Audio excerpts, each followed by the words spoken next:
జై శ్రీరామ్. అందరికీ నమస్కారం. రేపే శ్రావణ మాసం మొదటి శుక్రవారం. శ్రావణ మాసంలో వచ్చే శుక్రవారానికి చాలా శక్తి ఉంటుంది. ఈ నెల ఆగస్టు 14వ తేదీన మొదటి శ్రావణ శుక్రవారం వచ్చింది. మొదటి శ్రావణ శుక్రవారం చేసే లక్ష్మీ పూజలకు విశేషమైన పుణ్య ఫలితం లభిస్తుంది. కాబట్టి మొదటి శ్రావణ శుక్రవారం పూజా విధానం, పాటించాల్సిన నియమాల గురించి ఈ వీడియోలో పూర్తిగా తెలుసుకుందాం. ముందుగా ఈ వీడియోకి ఒక లైక్ కొట్టి ప్రతి ఒక్కరూ జై శ్రీరామ్ అని కామెంట్ చేయండి. ఈ శ్రావణ మాసం నెల రోజులు ఇంటిని శుభ్రంగా ఉంచుకోవాలి. కానీ శ్రావణ శుక్రవారం రోజు, శ్రావణ మంగళవారం రోజు ఇంటిని పొరపాటును కూడా క్లీన్ చేయకూడదు. ఇంట్లో బూజులు దులపకూడదు. దీనివల్ల మీ ఇంట్లో ఉన్న లక్ష్మీదేవి బయటకు వెళ్ళిపోతుంది. ఆగస్టు 13 నుండి శ్రావణ మాసం ప్రారంభమవుతుంది. అయితే ఆగస్టు 14వ తేదీన మొదటి శ్రావణ శుక్రవారం వచ్చింది. ఈ మొదటి శ్రావణ శుక్రవారం నాడు స్త్రీలు తెల్లవారుజామునే నిద్రలేచి ఇంటిని, పూజ గదిని శుభ్రం చేసి గడపలకు పసుపు రాసి కుంకుమ బొట్లు పెట్టుకోండి. అయితే ఈ శ్రావణ శుక్రవారంలో పొరపాటును కూడా ఇంటి ముందు చాక్పీసులతో ముగ్గులు వేయకూడదు. ఇంటి ముందు బియ్యం పిండితో ముగ్గు వేస్తేనే లక్ష్మీదేవి ఆశీస్సులు మీ కుటుంబంపై ఉంటాయి. మొదటి శ్రావణ శుక్రవారం సందర్భంగా ఇంటి గుమ్మానికి ఖచ్చితంగా మామిడి తోరణాలు కట్టుకోండి. మీ ఇంట్లో ఉన్న దరిద్ర దేవత వెంటనే బయటకు వెళ్ళిపోతుంది. అలాగే ఈ మొదటి శ్రావణ శుక్రవారం నాడు ఇంట్లో లక్ష్మీదేవిని పూజించే ఆడవారు తప్పకుండా ఆకుపచ్చ రంగు పట్టుచీర లేదా పసుపు రంగు పట్టుచీర వస్త్రాలను ధరించి లక్ష్మీదేవిని పూజిస్తే చాలా మంచిది.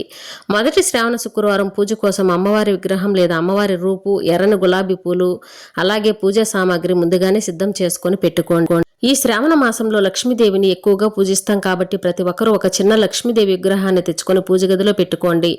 ఎందుకంటే శ్రావణ మాసంలో అమ్మవారికి అభిషేకం చేస్తే చాలా మంచిది. అయితే కొంతమందికి విగ్రహాలు ఇంట్లో ఉండకూడదనే భయం ఉంటుంది. అలాంటి వారు అమ్మవారి ఫోటోలు తెచ్చుకొని పూజ గదిలో పెట్టుకోండి.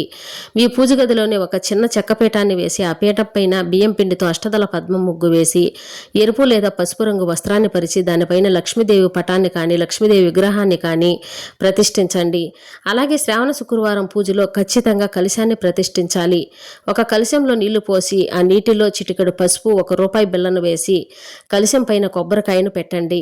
ఇక మీ పూజ గదిలో ఉన్న లక్ష్మీదేవిని అందంగా అలంకరించుకోండి. లక్ష్మీదేవికి ఎర్రని గులాబీ పూలు అంటే చాలా ప్రీతికరమైనవి కాబట్టి శ్రావణ శుక్రవారం పూజలో ఎర్రని గులాబీ పూలు లేదా ఎర్రని తామర పూలతో అమ్మవారిని పూజిస్తే డబ్బు సమస్యలు, అప్పుల బాధలన్నీ వెంటనే తీరిపోతాయి. అలాగే మీ దగ్గరలో ఉన్న నగలతో అమ్మవారిని అందంగా అలంకరించుకోండి. ఏ పూజ ప్రారంభించినా ముందుగా గణపతిని పూజించాలి కాబట్టి ఒక చిన్న పసుపు గణపతిని తయారు చేసి గణపతిని పూజించి ఆ తర్వాతే లక్ష్మీ పూజను ప్రారంభించాలి. విశేషంగా ఈ శ్రావణ శుక్రవారం ఆవు నెయ్యితో దీపారాధన చేస్తే చాలా మంచిది. అలాగే మట్టి ప్రమిదల్లోనే దీపారాధన చేయాలి. ప్రతి శ్రావణ శుక్రవారం మట్టి ప్రమిదల్లో ఆవు నెయ్యి పోసి 5 ఒత్తులు వేసి లక్ష్మీదేవి ముందు 2 దీపాలు వెలిగించండి. అయితే శ్రావణ శుక్రవారం పూజలో అమ్మవారి ముందు వెలిగించే దీపాన్ని నేరుగా నేలపైన పెట్టకుండా తమలపాకు పైన దీపం వెలిగిస్తే లక్ష్మీదేవి కటాక్షం త్వరగా కలుగుతుంది. ఒకవేళ మీకు తమలపాకులు అందుబాటులో లేకపోతే కొన్ని బియ్యం పోసి ఆ బియ్యం పైన దీపం వెలిగించండి. మొదటి శ్రావణ శుక్రవారం పూజలో లక్ష్మీదేవికి నైవేద్యంగా క్షీరాన్నం నివేదించండి. ఆవు పాలు, బెల్లం, బియ్యంతో చేసిన పాయసం నైవేద్యంగా సమర్పించాలి. లేదా అటుకులు, పటిక బెల్లం, కొబ్బరి ముక్కలు కలిపి నైవేద్యంగా సమర్పించండి. మీ ఇంట్లో కామాక్షి దీపం ఉంటే ఖచ్చితంగా కామాక్షి దీపం వెలిగించండి.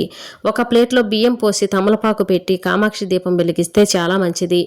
అలాగే ఈ శ్రావణ మాసంలో వచ్చే ఏదైనా ఒక శుక్రవారం తప్పకుండా ఐశ్వర్య దీపం వెలిగించండి.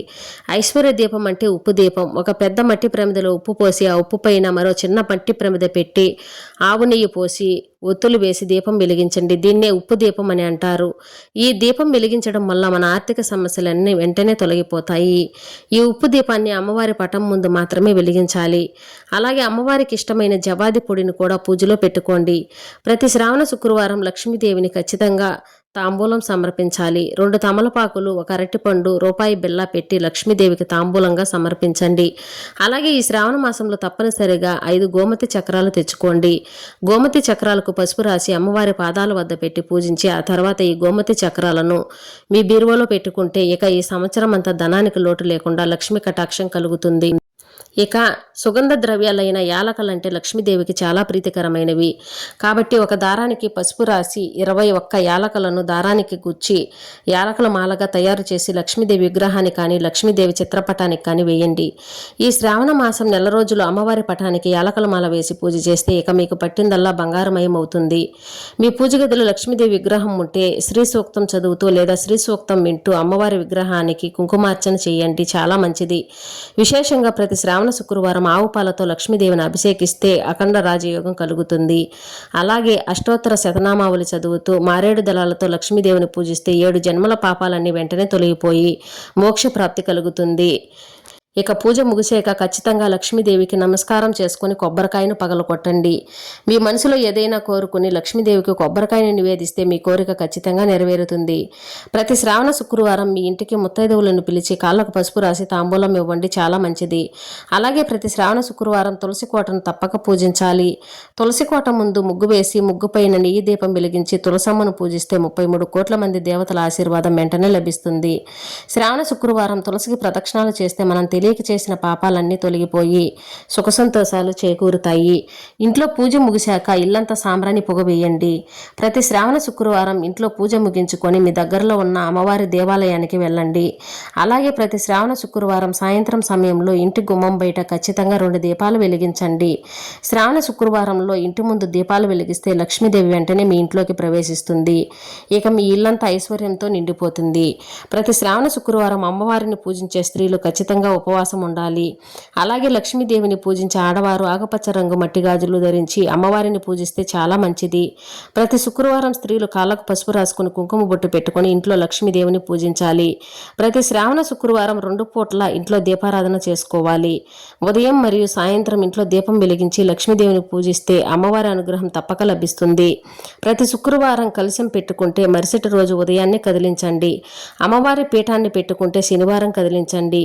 గోమాతలో లక్ష్మీదేవి నివసిస్తుంది కాబట్టి శ్రావణ శుక్రవారం ఆవును అరటి పండ్లకు తినిపించి నమస్కారం చేసుకుంటే 1 కోటి జన్మల పుణ్య ఫలితం లభిస్తుంది. ప్రతి శుక్రవారం సాయంత్రం ప్రదోష కాలంలో మీ ఇంట్లో ఉన్న ఉప్పు, పాలు, నూనె ఈ వస్తువులు పొరుగు వారికి అప్పుగా ఇవ్వకూడదు. అలాగే ఈ శ్రావణ మాసం నెల రోజులు ఒక గాజు గిన్నెలో కల్లుప్పు పోసి దానిపైన ఒక పసుపు కొమ్ము పెట్టి ఉప్పు గిన్నెను మీ పూజ గదిలో పెట్టుకోండి. దీనివల్ల మీ ఇంట్లో ఉన్న నెగిటివ్ ఎనర్జీ మొత్తం తొలగిపోయి మీ ఇంట్లోకి పాజిటివ్ ఎనర్జీ ప్రవేశిస్తుంది. ఈ విధంగా శ్రావణ శుక్రవారం లక్ష్మీదేవిని పూజిస్తే లక్ష్మీదేవి అనుగ్రహం మీ పైన ఉంటుంది. అలాగే లక్ష్మీదేవి మీ ఇంట్లో శాశ్వతంగా నిలిచిపోతుంది. ఈ వీడియో నచ్చితే ఒక లైక్ కొట్టి మా ఛానల్ని సబ్స్క్రైబ్ చేసుకొని మీకున్న ధర్మ సందేహాలకు మాకు కామెంట్ ద్వారా తెలియజేయండి. జై శ్రీరామ్.